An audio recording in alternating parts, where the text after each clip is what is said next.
السلام عليكم ورحمة الله وبركاته، ازيكم حبايبي عاملين ايه؟ يا رب دايما تكونوا بخير. قبل ما ندخل على الفيديو كده ما تنسوش تحطوا اللايك وتشتركوا في القناة لو لسه ما اشتركتوش. النهاردة هعمل معاكم أكلة شتوية حلوة جدا. هتعجبكم وهتعجب الولاد. عندي هنا قرنبيطاية، وعندي هنا خضرة، بقدونس وكزبرة. تمام. القرنبيطة اللي معايا هقطعها على حسب بقى ما انت عايزة، بس انا بحب الوردات بتاعتها تبقى صغيرة، ما بحبهاش كبيرة قوي. هوريك النهاردة طريقة ليها، الخلطة بتاعتها حلوة جدا جدا جدا جدا. ريحتها تقلب البيت كله. و... والتوابل بتاعتها جميلة. وبحب الخضرة فيها كتير.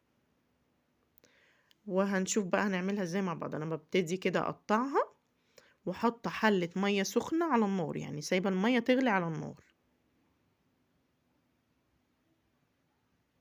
ان شاء الله الطريقة دي هتعجبكم.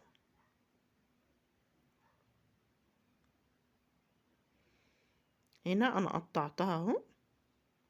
بحبها ايه القطع بتاعتها صغيرة، ما بحبهاش كبيرة.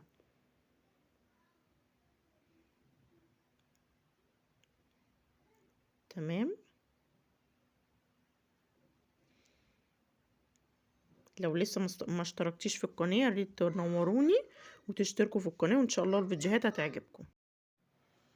هنا بقى انا قطعتها خلاص. تمام. انا بشيل بقى العرق اللي فوق ده، انا ما بحبوش. تمام.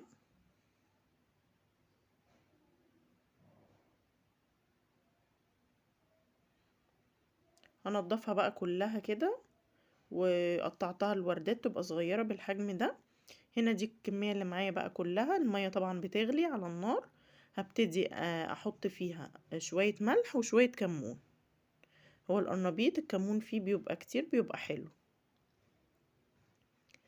تمام. هنا بقى المية بتغلي، فهنزل بقى بالملح وهنزل بكمون شوية برضو حلوين كده.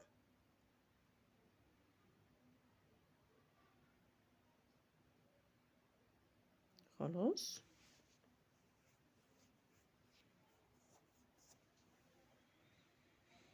ده الكمون. تمام. هنزل بقى القرنبيط. الحلة اللي معايا كبيرة، فهنزل بالكمية كلها.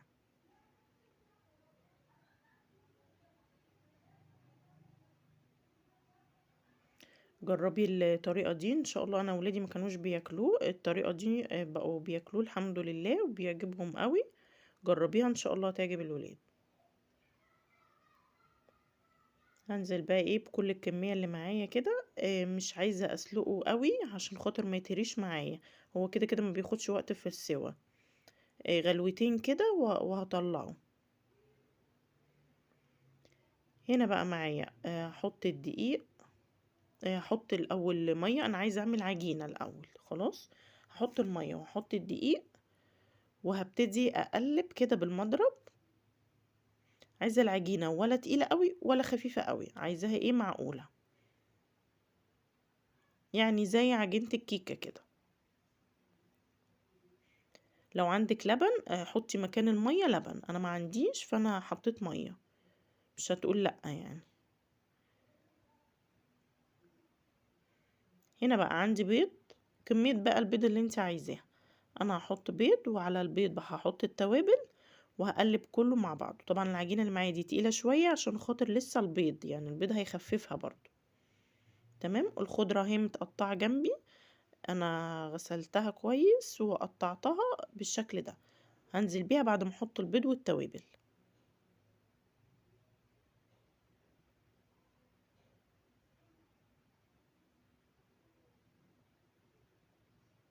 كده هكسر بقى كمية البيض اللي معايا.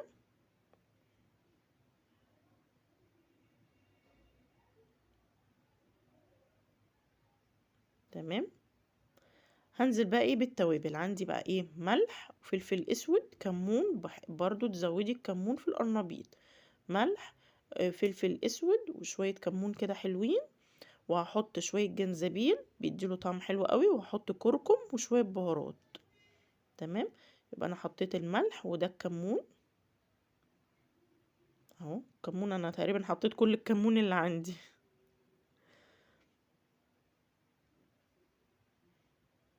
خلاص احط بقى الفلفل الاسود.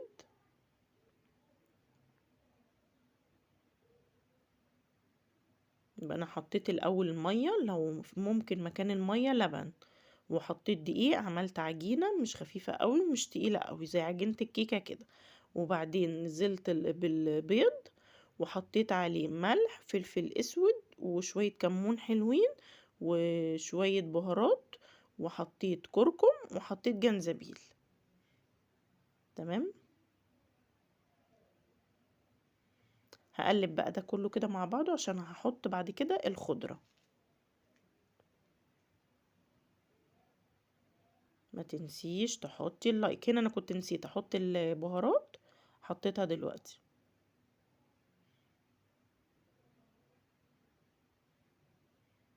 تمام. اقلب بقى كله مع بعض كده. عايزه اقولك ريحتها بس وانا بقلبها كده ريحتها تحفه. هو ده السمك ده حلو عشان تعمل طبقه حلوه. كمان انا كنت عايزه احط نشا بس ما عنديش نشا، فانا استكفيت بقى بالدقيق وخلاص. بس لو عندك نشا ممكن تحطي النشا بيديله طبقه برضو بتبقى مقرمشه كده من بره وحلوه قوي. تمام. هنزل بقى بالخضره اللي معايا وهقلب.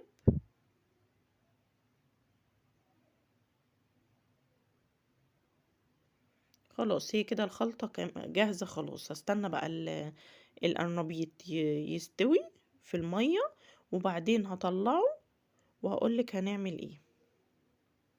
هنا الخلطة خلاص جهزت معايا.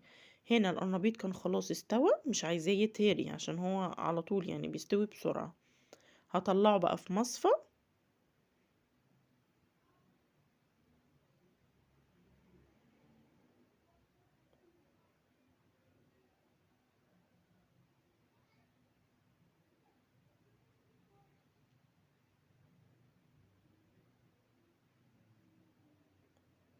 تمام كده. هطلع بقى كل الكمية اللي معايا،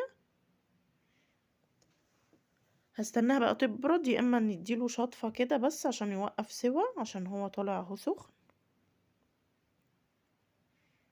كده. خلاص هحطه بس في الخلطة اللي انا عملتها، وبعدين هبتدي بقى ايه احمره.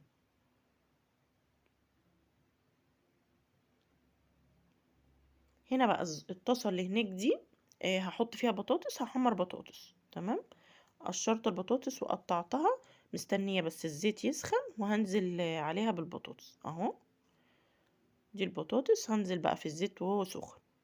تمام. الطاسة بقى التانية دي هنحط برضو فيها شوية زيت علشان نقلي ايه القرنبيط.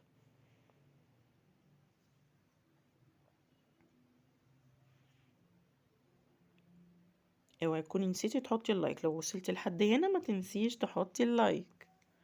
هنا بقى الطاسة خلاص، انا هنا بحمر البطاطس هناك. هنا بقى الطاسة دي ولعت عليها وحطيت فيها شوية زيت. القرنبيط بقى اللي انا سلقته ده هحطه في الخلطة اللي انا عملتها. هحطه فيها اغطيها كله كده، وبعدين هنزل عليه في الزيت وهو سخن.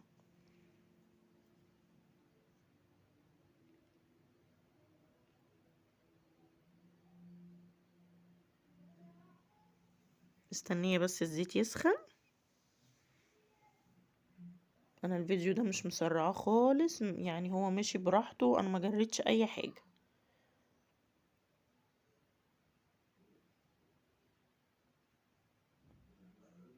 الزيت بس يسخن هنا. في اللحظة دي انا كنت بحط القرنبيط في الطبق في الخليط اللي انا عملته ده، وبغطيه كله. عايزاه يبقى متغطي كله. تمام. وبعدين بعد ما الزيت ده يسخن، هنزل بقى بيه واحدة واحدة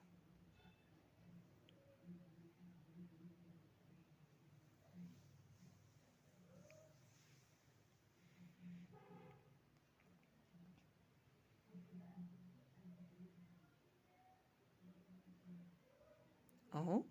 ده شكله هو بعد ما غطيته بالخلطة دي كلها. الخليط اللي انا عملته خليط عبارة عن ايه، لبن او مية ودقيق. هعمل عجينة زي عجينة الكيكة، ولا خفيفة قوي ولا تقيلة قوي. تمام. بالمية والدقيق، يا اما لبن ودقيق. هنزل عليه بالبيض، اي كمية بيض انت عايزاه هنزل بيه عليه، ملح وفلفل اسود وكمون، حبة كمون كتير، وحطيت شوية جنزبيل وشوية بهارات وشوية كركم. هقلب كله مع بعضه، وبعدين هنزل بالخضرة اللي انا غسلتها وقطعتها. بعدين هنزل بالقرنبيط شوية شوية كده اغطيه، وهنزل عليه بالزيت السخن.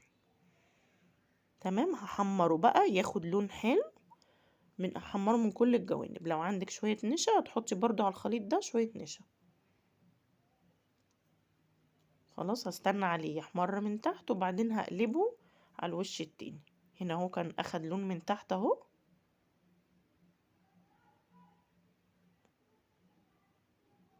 مهم.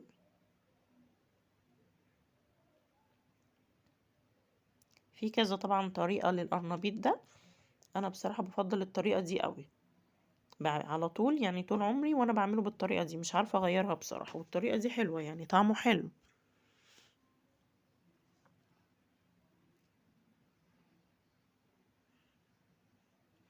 تمام. هديله بقى لون حلو، واحمر كل الكمية اللي معايا. عندي هنا بيبقى عندي ايه في الاخر كده، بعد ما اخلص القرنبيط كله بيبقى فيه شوية قرنبيط ايه متفتفتين مهريين. انا بحبه بصراحة كده، حتى لو ما فيش انا بهرس شوية كده في الخليط ده. وبعدين ايه بنزل ايه بيه زي الاومليت كده، زي قرص الاومليت. بحبه جدا عن الوردات دي يعني. تمام. هنشوف شكلها في الاخر. هنا اهو ده القرص اللي انا بقول لكم عليه الاومليت. تحفه تحفه تحفه. وده القرنبيط بعد ما خلص، وحمرت بتنجان وحمرت بطاطس، والنهارده ده غدانا، وان شاء الله يعجبكم. ما تنسيش تحطي اللايك، والسلام عليكم ورحمه الله وبركاته.